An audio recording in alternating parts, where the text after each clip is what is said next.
Welcome and thank you.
Good morning.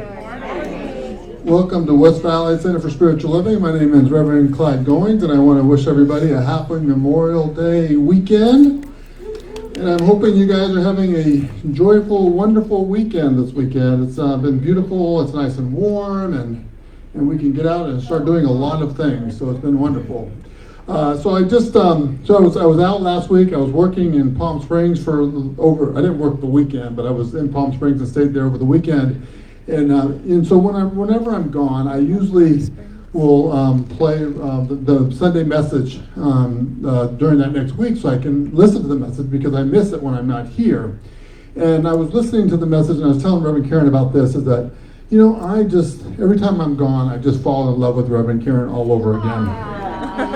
So when she was standing up here, so if you guys weren't here, probably remember, so when Kathy Crawford was here, she could not remember what the talk was about. Well, she came up with, the title of her talk, why she chose that title of her talk, and when Kathy asked her, she couldn't remember, and so what I love about that is that the honest truth of, and that's how life works out, right? So the way that we teach spiritual principles here is we apply them to practical ways in our life. And Reverend Karen does that so well, and she does it every Sunday and teaches us ways to live our life and to experience a life that we want to live. So I'm just so grateful not only to Reverend Karen, but to our community, and it just reminds me how grateful I am to be part of this community. So every Sunday we come together to remember the truth that we're whole, perfect, and complete the way that we are. And so Sunday is no different, because we are that beautiful expression of God right here and right now. So we are now saying our vision statement when we start our service. But before we say our vision statement, I'm really excited to announce our guest musicians today are The Point of Light. And it's been, it feels like 5 years since we've seen them. But they are back together as a group, and we're going to be rocking the house today, and I promise you will be feeling their voices. That is so beautiful. So let's say our vision statement together. We are a loving, joy-filled community, honoring many paths to God, as we learn and live the science of mind principles. And so it is. So now if you just allow yourself to sit back, relax, get comfortable in your seat, we'll play our opening song that will allow us to get centered and allow ourselves to be open to Reverend Karen's beautiful message. Thank you.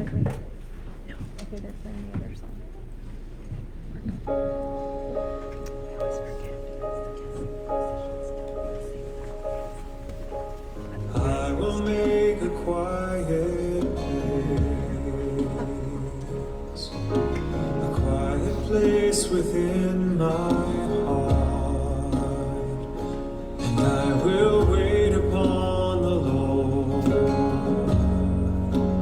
wait upon the Lord.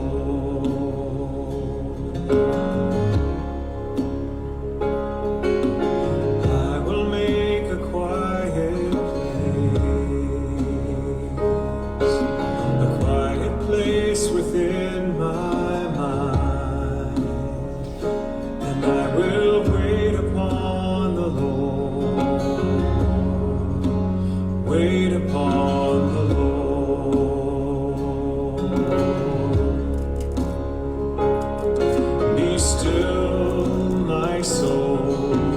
Be still, my soul, be still and know.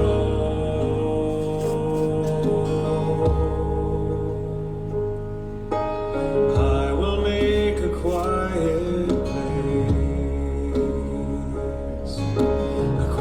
place within my life, and I will wait upon the Lord, wait upon the Lord.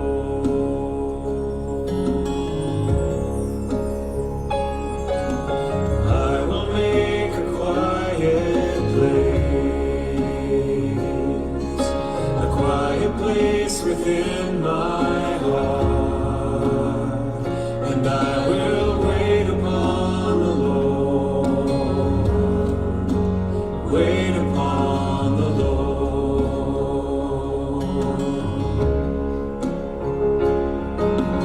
I will make a quiet place within my mind, and I will wait upon the Lord, wait upon the Lord.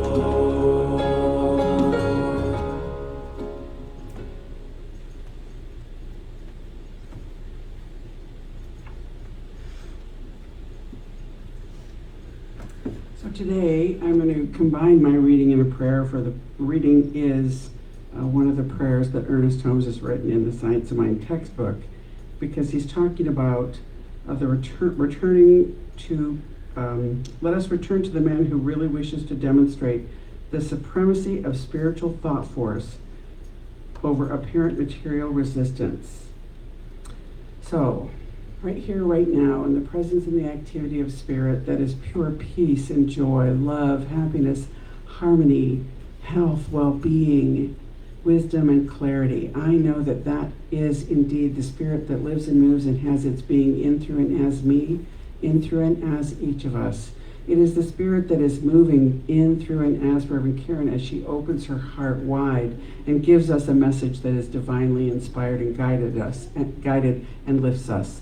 Point of light, as always, sends our spirits soaring so that we can open to the beauty of this message. So here's the prayer.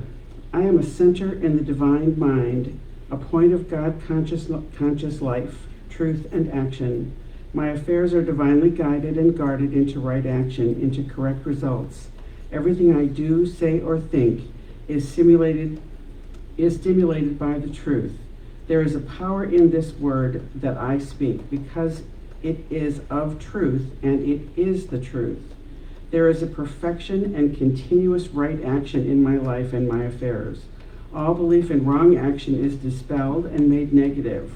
Right action alone has power, and right action is power, and power is God. Spirit animates everything that I do, say, and think. Ideas come to me daily, and these ideas are divine ideas. They direct me and sustain me. Without effort, I am continuously directed. I am compelled to do the right thing at the right time, to say the right word and at the right time, and to follow the right course at all times.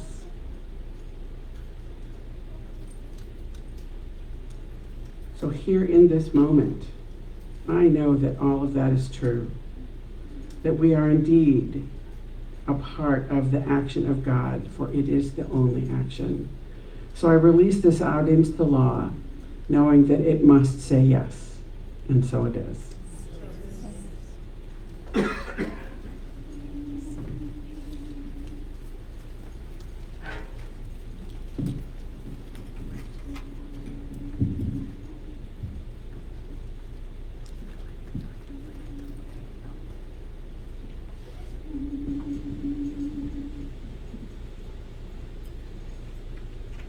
Break away from the mold, from the chains of yesterday. Find your way to the flame that burns inside you. Breathe it in, You're the light that shines so bright upon the world. It has the power to heal our tomorrow. Break away from the mold, from the chains of yesterday. Find your way to the flame that burns inside you.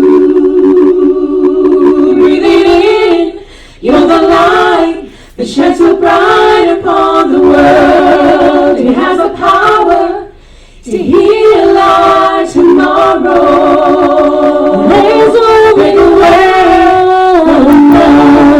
from the chains of yesterday. There's a break away to the flame that burns inside you. There's a break away from the light that shines so bright upon the world. There's a power to heal our tomorrow. There's a from the chains of yesterday. There's a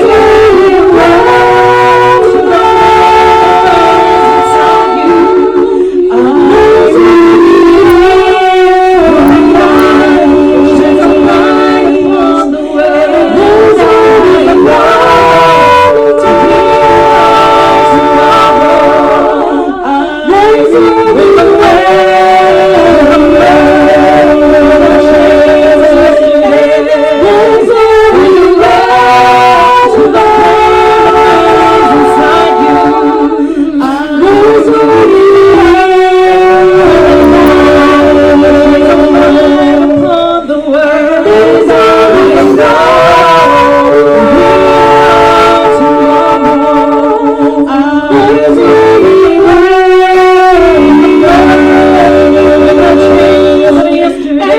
shines so bright upon the world. There's a to heal tomorrow. There's a so beautiful. I'm sorry Hugh wasn't here to experience this because you know he loves all that harmonizing and he grew up with that. I did not. Before we do anything, I would like to pause and honor all of the people that may be here today and those of you online. Good morning also.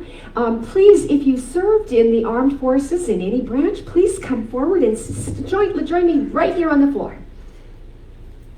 Come on up and join me. Yeah. Is that a war injury, John? So just do a shout out, what branch you served in, how long, and favorite tour of duty. United States Air Force. Best tour of duty was Denver, Colorado at Lowry Air Force Base, and I was in for 2.5 years. United States Air Force, started with the Army originally, went to the Air Force, 26 years total service, and probably my best tour of duty was during the Gulf War at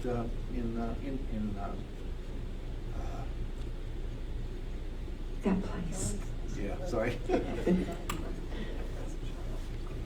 Colorado, or I was in the Army National Guard 13 years, and probably was in Colorado was my best tour, I would say. Nice. Wonderful. Thank you. Thank you so much. Hey, Norman, I sound a little hot. Can you turn my mic down just a little bit? Because I wrote a hot talk, and I'm liable to get loud. So good morning. Let's just start again. Good morning. Good morning. Good morning. Good morning. It's so good to see you. And I did write a really fun message today that I'm a little fired up about because I'm talking about quickening. The title of my message is Quickened into Action. And I had such a fun week on that topic. Imagine you're walking around all week thinking about quickening, and the Holy Spirit is really doing its thing. You know, it's like I was really aware of the presence of God in my life this week. So I'm happy to see you here, and thank you so much for your service, gentlemen. I love it when one time one of my daughters was here and she served in the Army, and so it was really fun for me. I kind of forget, you know. It was fun for me when she came up too because she has been a big part of that and saw some action. So let's talk about action, but let's talk about it in terms of being quickened into action.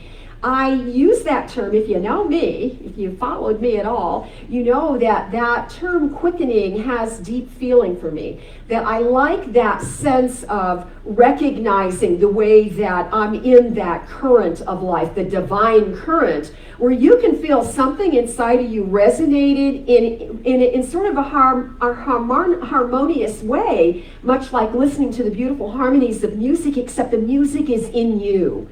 And that for me is what quickening is about. We're going to talk about it in more depth, of course. But the quote that got me excited about speaking to you this morning comes from Dr. Ernest Holmes in the Science of Mind textbook, and these are his words. Declare that the Spirit of God is in you. I just love saying things like that. It's like, whoa! Declare that the Spirit of God is in you, quickening into right action everything you touch, bringing the best out of all your experiences and forever guiding and sustaining you. What fabulous words.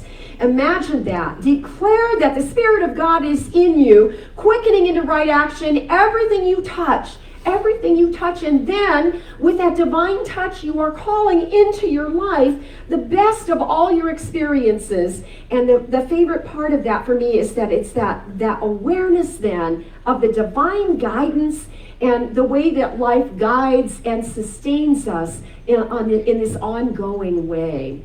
And so I love that idea that every day I can sit in my morning devotions and feel the presence of God in my life, where I can be renewed and revitalized and even maybe a little quickened, but to know that I'm going to be guided through that day, that I know who my source is and I know who sustains me and who and whose I am, I like to say sometimes. So I peeked into the Metaphysical Dictionary to see how they define this idea of quickening. And here's what it said. Quickening is what happens when we wake up to the full consciousness of what we are through the eyes of God. Those moments when we are fully aware of the way that Spirit itself, the Creator, all of life, the way that we are seen through those eyes with that kind of vision. So it reminds me that there's this spiritual truth everywhere present. It is a God-ordained truth. It is how the universe stays on course and why the planets don't bump into us, and everything has an order and a harmony that it has a perfection to it. And we are not an exception to any of that. It reminds me that we are more than flesh and blood and bones and muscle and organs. We are absolutely divinely organized, and in that divine way, there's this way that we are systematically structured, just in being who we are, just in showing up the way we are day by day. And so there's something really beautiful about that, because we can live our lives in that kind of a knowing. That way that Holmes said, declare that the Spirit of God is in you. We can say, I declare that the Spirit of God is in me. Say that with me. I declare that the Spirit of God is in me. What a gorgeous way to move through life. That awake, that aware of that presence of God. Not that we remember it all the time, but we do know it so clearly that we can declare it, and then we can rest in that knowledge, and even when we can't feel it. When you don't feel that quickening, when you're moving through regular everyday stuff that requires your attention and maybe even isn't very fun to move through, still, that Spirit of God is right there. Quickened was also defined in this way. A spiritual quickening, I like this part, is an inflow of divine vitality into the body. It's an inflow of divine vitality, that energy of God, the divine vitality right into our human body. And so that's where I sense and feel and recognize, those ways that every now and then something gets my attention in that gorgeous wholeness, that way, that complete way that has to be a God encounter. It's any of those moments of experiencing truth. It's a full-on God encounter. And so the next time that you have an experience of getting the chills or the goosebumps, or I call them the woolly bumps, I don't know why. But Judy Baker always called them God bumps, and I like that best, because when that happens, there's an opportunity for us to pause and pay attention. What was that? What is that? Well, that, my friend, is the touch of God in some way. That is a way that the holiness in you recognizes that presence in that moment of awareness. So, if it gives us a visible, if you can see the bumps on your arms when that happens, then we can understand that when truth resonates in our body in that way, in that vitality that he's speaking about, then there's a coherence, there's something very congruent and aliveness, and indeed the way that we are harmonized with spirit in that very moment. So I also wanted to mention that we are never quickened into action because God decided to show up and help us out. It doesn't work that way. God is always right there, right where you are, God is. There is no place that God is not.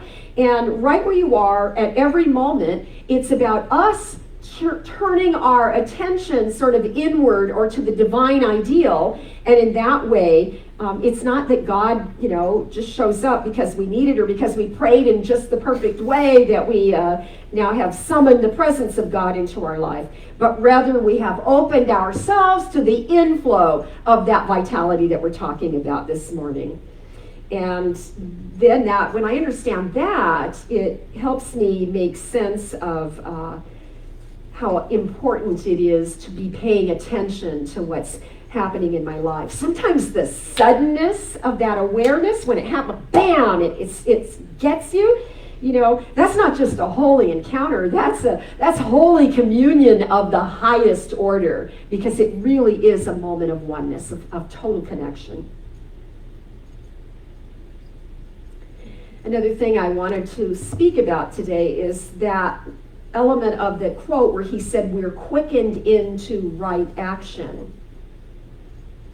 So when I think of that, it causes me to remember that sometimes our actions are not divinely inspired.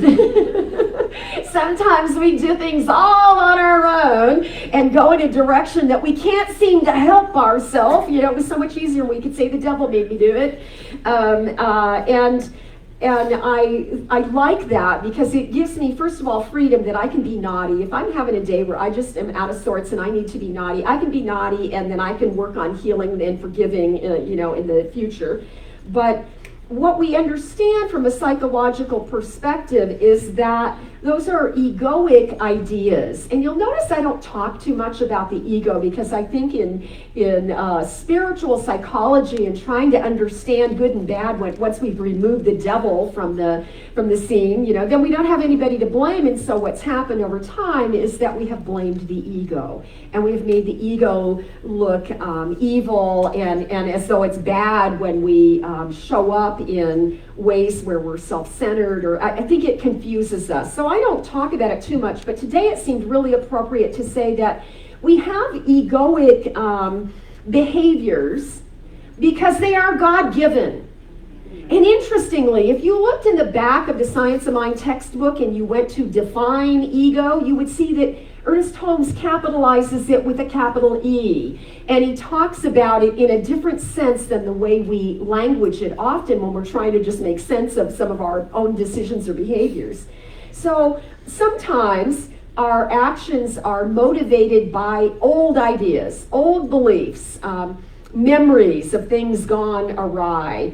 And that's when the ego will jump in the way that it is designed to do with defense mechanisms.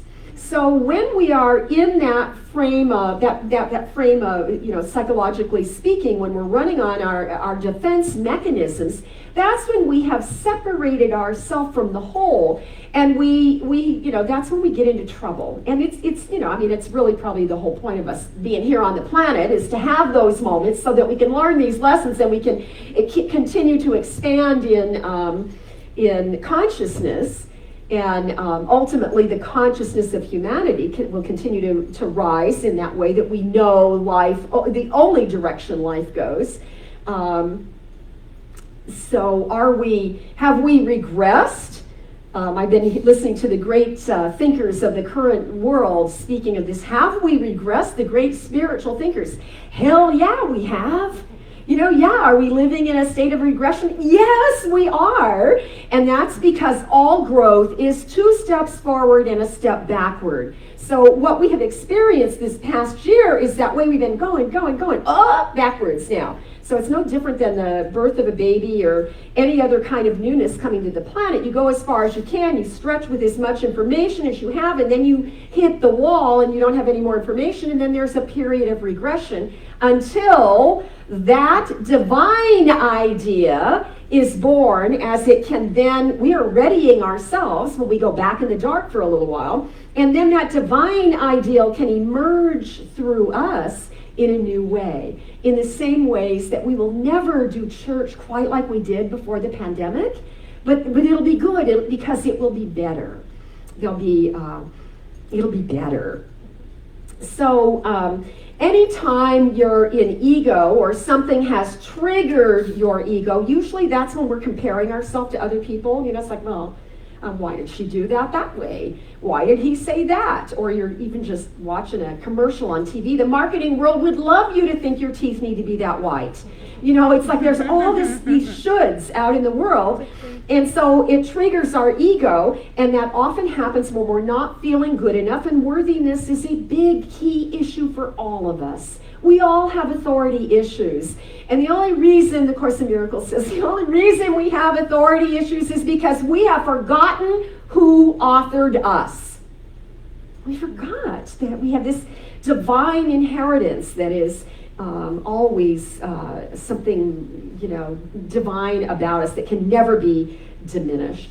So when you find yourself back in a corner, it's an opportunity to move into a different consciousness. I think it's a really great opportunity to look for other ways to reconcile the differences that you're perceiving in any given moment. Whenever you're moving through something or triggered by somebody or some situation or disappointed by life.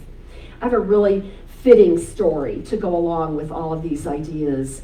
And the story is a parable from the book of Matthew, one of the Gospels, the first Gospel, in fact. And the parable I want to talk about this morning is the story of the laborers and the vineyard, also sometimes known as the landowner and the workers. But the story goes like this. Hang on, because it's me telling you the story. I get a little crazy with the Bible because I love it so much. Some people think I overhumanize it, but they were people and their stories. If we can't use them, what's the point? So the story is that there was a wealthy landowner, and he had a vineyard, and the grapes now are ripe, and they need to be harvested. They need to collect those grapes, or they're going to go rot on on the vines. And so he goes to the marketplace. He takes himself to the marketplace, which must have been the way they looked for help in that day, not much different than the day workers at Home Depot. So he goes to whatever the little marketplace is where people hang out because they want to work for the day. And he hires as many people as he can. And he tells them, I will pay you 1 coin, I will pay you 1 denarius. And the denarius is a coin, a Roman coin that had silver in it. And so and it was, by the way, a common pay. It was an appropriate pay for a day's work from an agriculture worker. So he says, I'll pay you, come, take let's do this. So they have a verbal agreement, they go off, and then a few hours later he realizes, oh, there are so many grapes this season, I need more workers. So he goes back to the marketplace and he sees now more people have congregated that desire to work, and so he takes those back, and then 3 hours later he goes back and he does this 5 times. He goes back and forth, pulling more people to work the harvest. But now if you're thinking about the math in that, you realize that the people that he got at 5 p.m. in the afternoon, which by the way in the Bible they called that the 11th hour, so the people that he grabbed and brought to work at 5 in the afternoon didn't do hardly any work before the work day ended. And there were others who had been there since first light, who had worked all day in the heat, and he hired them all for the same price, 1 coin. So at the end of the day, they line up to get their pay. And the landowner sends his worker, his servant, or somebody that was high up serving him, and gave him the denarius. And he said, take it and go pay the workers and start with the least and work to the ones that started in the beginning of the day. And so that he goes out and he gives 1 coin to each of the people that just arrived. And then he gives 1 coin to the next group of people. And he goes all the way down the line. And the workers down there that have been there all day long are knowing that, wow, he's so generous. If he's giving them a coin, imagine what he's going to pay us. It's not really written that way. You know that, right? It's like it's really short, and I just made a really good story out of it. He said that, they're waiting. They now have this expectation, and the guy gets to them and he gives them 1 coin. Now, they're not so happy now. Now they start grumbling. They're murmuring. One of the Bible translations called it murmuring. They're murmuring and complaining about how it's not fair, it's not just. And the landowner hears them sort of gossiping about him, and he gets annoyed. And so he goes right out to talk to those who are grumbling. And he said, I did thee no wrong. Did you not agree to work for me for 1 coin? And then why now do you make me look bad when all I've done is good? I went to you and I went to them and I offered everybody the same thing. There's nothing bad with that. And so this is the place in the Bible I used to, as a fundamentalist, let me tell you, I knew this scripture well. This is the place in the Bible where it says, so, he the landowner, is still speaking. So the last shall be first and the first shall be last. For many are called, and few are chosen.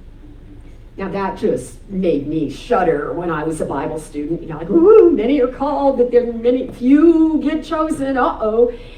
But then I studied the Course in Miracles. The Course in Miracles bridged me into the science of mind teaching because it's a gorgeous, it's very much like the Bible. It looks like it, smells like it. You can look up passages, it made me feel I was real comfortable with it. But it has this way it reinterprets some old scriptures that you thought you knew. And so here's a line from the Course in Miracles that popped in my mind while I was studying this material. There's a part where it uses that quote. So it says in the Bible, the last shall be first and the first shall be last, for many are called and few are chosen. However, what you have not understood is that all are called. All are called and few choose to listen. Amen. When we interpret this Bible story metaphysically, we often focus on the law of agreement. There was an agreement that the landowner made, and he stuck to it. He kept his word.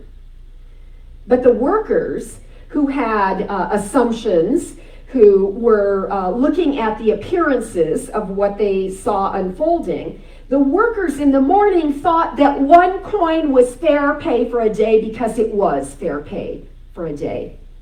But by the evening, they changed their mind based on what they now believed in terms of fairness and justness. They had agreed with the contract, and the contract had not changed, but the circumstances around the contract changed, and the workers grumbled. And that, my friends, is how life works. That's just how life works. Life changes, and we grumble. Right? And so, let us not flaunt our, what do you call that when you flogging. Do not flog yourself because you have had those moments of thinking that life isn't fair. Life isn't fair. And I think that life isn't fair because life is so fair and just that we can't even see it. We can't even understand it because it's so much greater than the way that we view life. Life is generous. Life is constant and consistent and does what it needs to do to sustain the planet and the universe and even us. And so, what are your arguments with life? Don't tell me. But be thinking about it because you should, have some. What are your arguments about life? When do you grumble? Where do you need to step up and renegotiate your contract for your own greater good? Because when you made that first arrangement, you're a different person than you are now. And so if there is grumbling or murmuring in you, then it's time to renegotiate. We go back to the beginning. We rethink it. And, it's okay to disagree. It's okay to dissolve old stuff that isn't working anymore. Because there clearly comes a time in life where the only way to move forward is to let go of what's holding you back. What you agree with is what you will get. So, quit agreeing to stuff that doesn't work for you anymore, right? I mean, that's good advice for all of us. What we accept in consciousness is the only thing we're ever able to receive. And here's the thing that really impacted me while I was sitting on all of this. I was thinking that it's that grumbling, it's that way that things don't feel like they're working anymore that always gives me the incentive to make changes in my life. Those are the very things that grow us. So pay attention. Notice your own reactions to life. Practice having a witness consciousness so you're aware of how you're showing up in all of your through the conditions and the situations that you live in, because we're all writing and rewriting our agreements with life all the time. Now, there's one piece of that story that is almost always neglected. This is the part we don't ever talk about. And that is, we've talked about the perspective from the worker's point of view, but what was going on for the landowner? And I think this is the most important part of the story for us this morning. The landowner kept going back for more workers, right? He goes back. He goes back again. He goes back again and again. Throughout the day, he continued to look for anyone willing to serve. And he offers them equal pay, regardless of the time, the skills they bring, their talents, regardless of how they look or how they were raised or what they believe. He brought back anyone that said yes. Yes, Lord. Yes. Concerning these hands, How shall I serve you? Yes.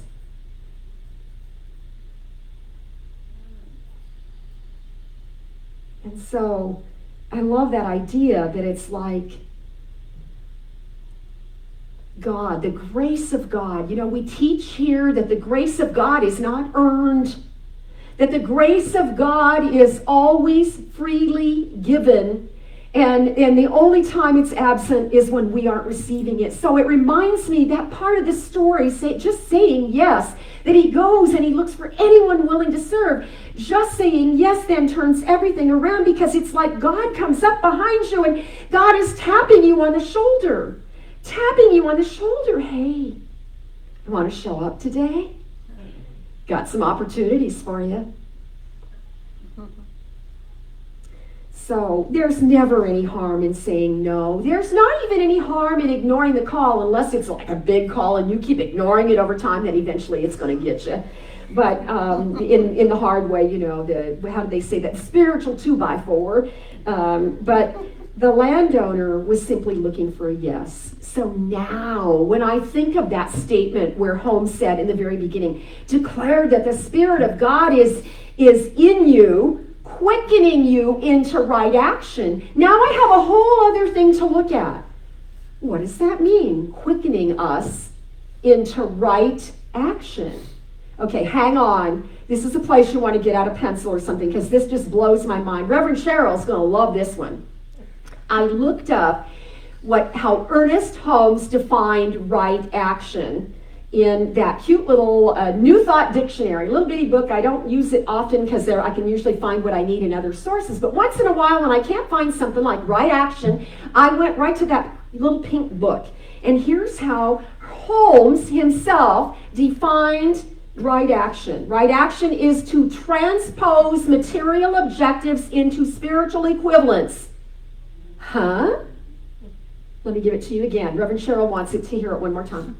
Right action is to transpose material objectives into spiritual equivalents. What that's saying is, oh, this is big. Right action changes our physical desires as the law of attraction is working, as we are putting our demand on the law to attract into our lives those things that will help us more fully express our lives. That right action changes the physical desire into a spiritual equivalent.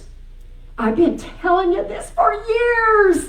I've been speaking about this forever. I always say to you when you're in class, it's not the thing. You think it's the thing you want. And it's okay to want the thing. And it's okay, it's especially important to manifest the thing. Use these skills. Learn how to pray. Get that thing, whatever that parking space or the green lights, whatever it is you think you can't live without.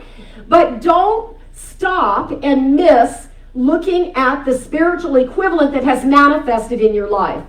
Because what you desire, the good that you desire, also wants to manifest in your life. And here's the way it dawned upon me this week, doing this work, that the spiritual equivalent of what I desire and what you desire comes into form in the very same way that God had a desire to experience love in a way that God could not experience love, and so we were created. And that as we go out on the planet and we encounter love and we open ourselves to that experience, we are giving God a good time. It is the reason we have been called to form, right? So God needs us to have an experience of love. God created us so that God could have an experience of joy and elation and gratitude and all the things that go around that idea of deep spiritual happiness. God created us because without us, God could not have an experience of beauty in the way that God has through us. And so, as much as we want our good wants us, because God desires to have that experience, and we are the only thing that gets in the way with our silly beliefs. So, look for the spiritual equivalent, because the divine right action, the quickening, is the way that comes into form. Think about it. Think about it. He said this in that same, Holmes said in that same definition of right action. He said it's like math. Think about it. In the same way that you know 2 + 2 does not equal 5, so too, a deep inner realization of harmony dissipates evil. Okay? This is important. This is math. One thing cancels out the other. So if you are experiencing discord, when you tap into harmony, when you open yourself to an experience of harmony, the discord has to be dissolved. When we know that light negates darkness, we know that order neutralizes chaos. Right? My office is such a mess right now. It is so bad I took a picture to show you. Right? And when I put things back to order again, I will be neutralizing the chaos. It won't be there anymore. Right? And what we know is that love restores us to wholeness. Amen.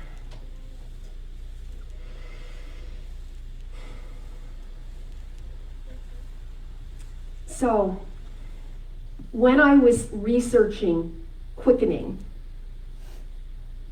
some source I found online said, see Romans, the 8th chapter.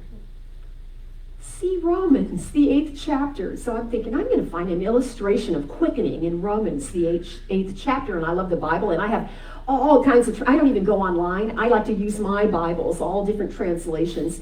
And I, of course, if you know me, I was especially interested in what Eugene Peterson would say in his paraphrased version of the Bible called The Message. And I want to end the talk this morning with these words. And they're so beautiful. I'm going to try and get them in the newsletter because I'm only going to read it once, and you're going to go, oh. Now you have to, right? Okay, listen to this. It's supposed to be an illustration of quickening. When God lives and breathes in you, and he does, just the way that he did in Christ Jesus, when he lives and breathes in you, you are delivered from a dead life. So the best thing to do is to give a decent burial to that old dead life and to get on with your new life. Isn't this just Eugene Peterson? But it gets better. God's Spirit beckons, tapping you on the shoulder, calling you all the time. There are things to do and there are places to go. The life you receive from God is to be adventurously expectant. So go out and welcome with your childlike attitude and just say to God, what's next, Papa? And that's what I intended to put into right action this morning. So take a breath. Take a big old breath. Get yourself ready for some prayer because I'm all wound up.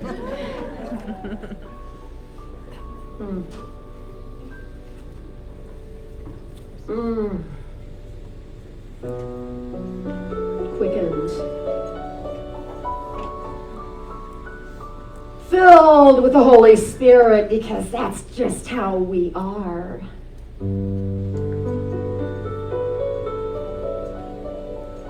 And as we settle into this experience of prayer, I just feel the love of God everywhere present in this room and in our homes and in our lives and deep at the center of our being.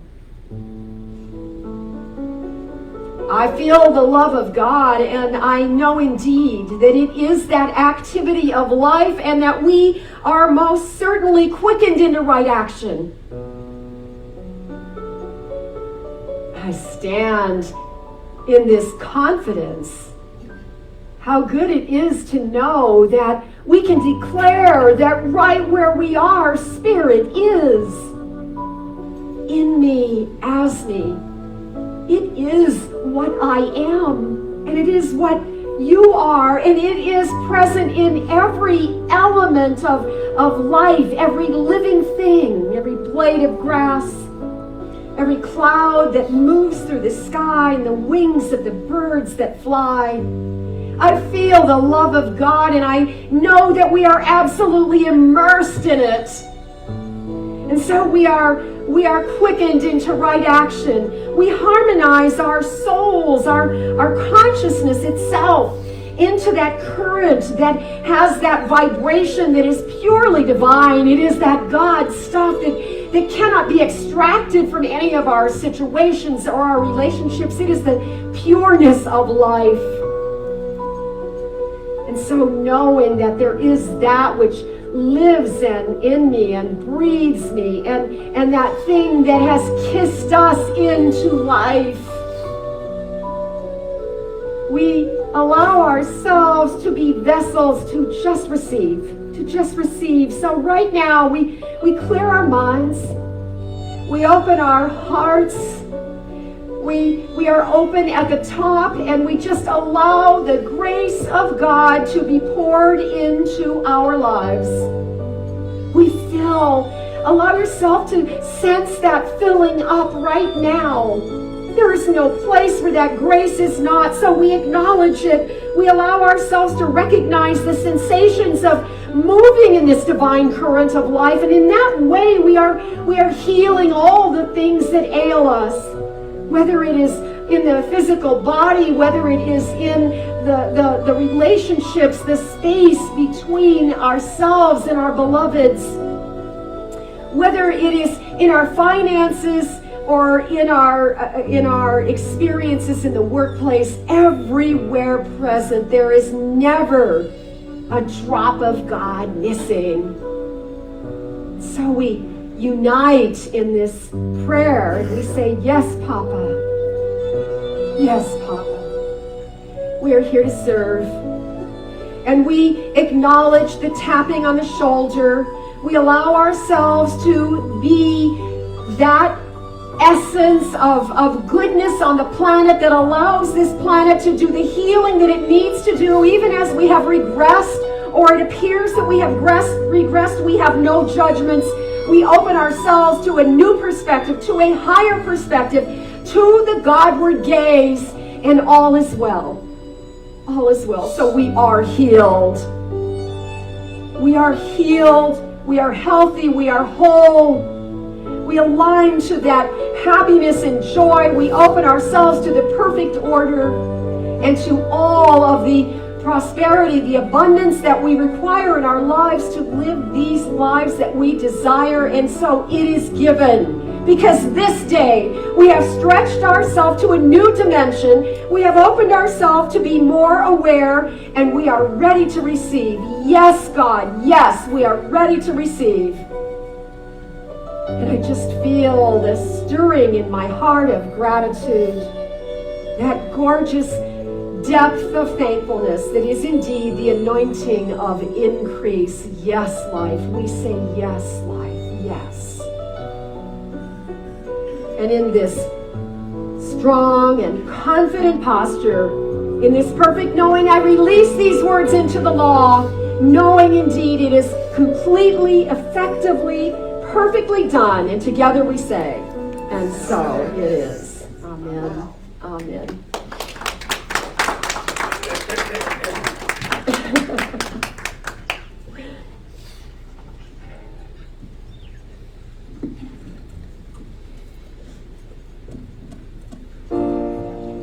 Cover me with a melody, surround me with a song of deliverance from my self-defeat, till all my fears are gone.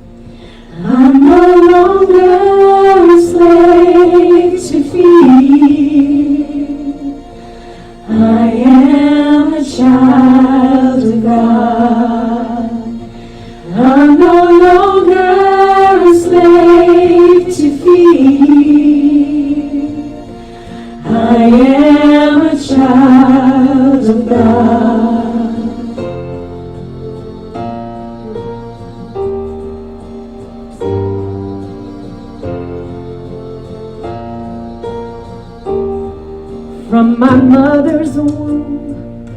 God has chosen me.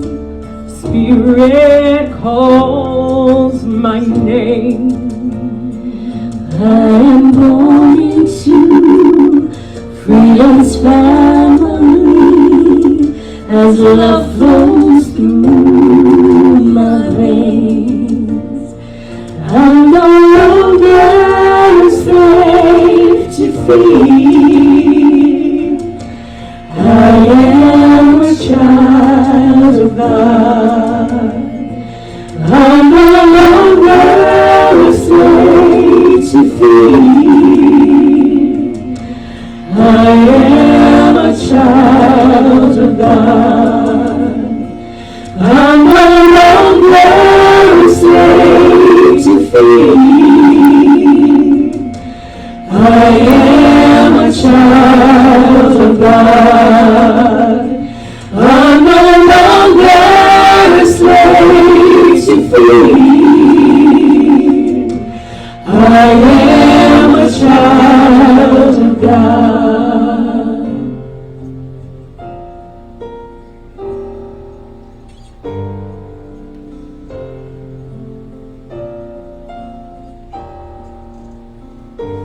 I am surrounded by the arms of perfect love. I am surrounded by songs of deliverance. We've been liberated from our thoughts that bound. We're the sons and daughters. Let us sing our freedom. Whoa, whoa,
I am a child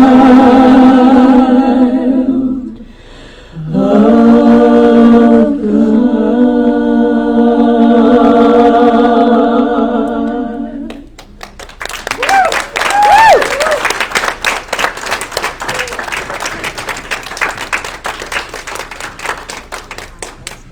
Oh, thank you, Spirit of Point of Light. I think my favorite part was when they sing that, Spirit called my name from my mother's womb. I was like, oh my gosh, it was really incredible. Thank you. I just have to tell you really quick. So when Reverend Karen was talking about how, our consciousness is expanding and changing, and we're looking at doing new ways of doing church. I'm just like, I'm hoping that the potluck is still included in that new way. I'm ready to get back together and have some food and some fun. And so, anyways, we got to make sure we can expand that way in our consciousness. All right, so now's the time to remember the truth that we live an abundant life as well as our community is an abundant community. So we are going to say our giving affirmation together. Also want to remind everybody that we are not passing the plate, so we have offering envelopes and boxes in the back of the room as well as in the bookstore area. So also online you can donate online. So let's say our giving affirmation together. I live in a consciousness of good. Divine love blesses and multiplies all that I am, all that I have, all that I give, and all that I receive. Thank you, God, and so it is. Amen. We have a close. It's time for the close. It's time for the close. It is. I didn't remember. So you can just relax. Okay.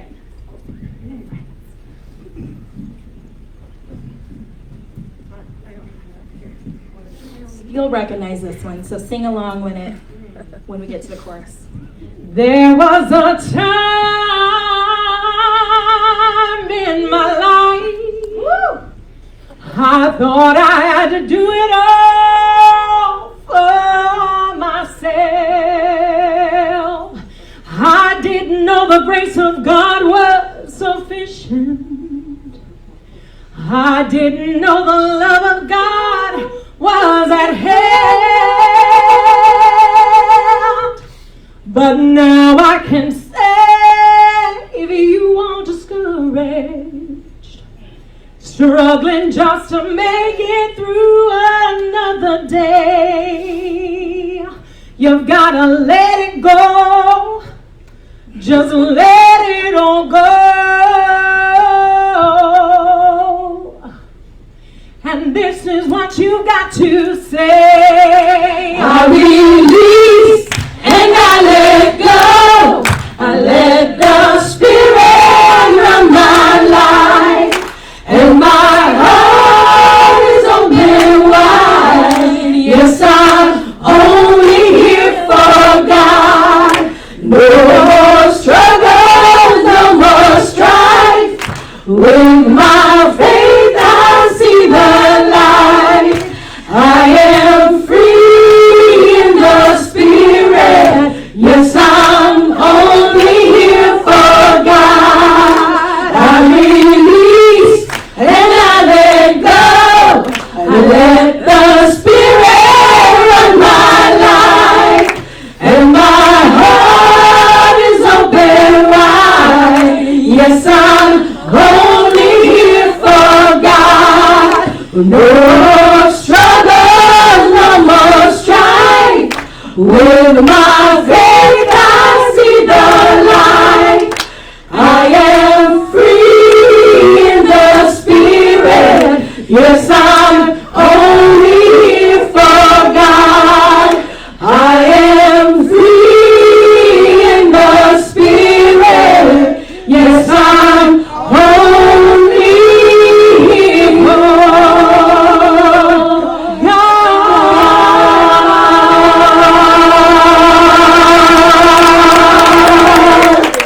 And that's the way to end the service. So I want us all to declare the Spirit of God that is within us so we can acknowledge it and carry it out into the world. So say with me, I declare the Spirit of God is in me. I declare the Spirit of God is in me. And so it is. Have a blessed week. Thanks for being here. See you all again. Remember, pray.